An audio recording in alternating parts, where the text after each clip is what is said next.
ليه بتعرف تدفع للجمعيه وما بتعرفش تحوش لنفسك؟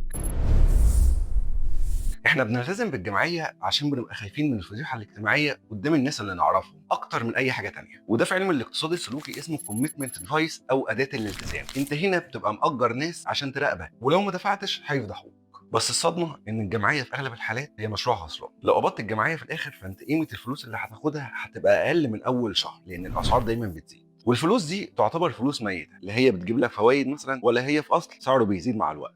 انت كمان بتكون محبوس في قسط ثابت، فلو لا قدر الله في نص الجمعيه حصل لك ظرف مش هتعرف تاخد الفلوس اللي دفعتها بسهوله، وهتبقى مجبر كمان ان انت تكمل الجمعيه للاخر. الجمعيه تكون صح امتى؟ لو انت هتاخدها في الاول عشان تحطها مثلا في اصل سعره يزيد، او هتجيب بيها حاجه تزود لك دخلك الشهري، او تسد بيها دين فوائده عاليه، او حطها في التزام ثابت عندك مش هيتغير زي مثلا مصاريف الكليات او المدارس. غير كده انت بتسلف فلوسك لناس وهم هيرجعوها لك ناقصه. وبقى شاركني في التعليقات، هي الجمعيه بالنسبه لك امان واحسن حل، ولا لقيت بدائل تانية افضل؟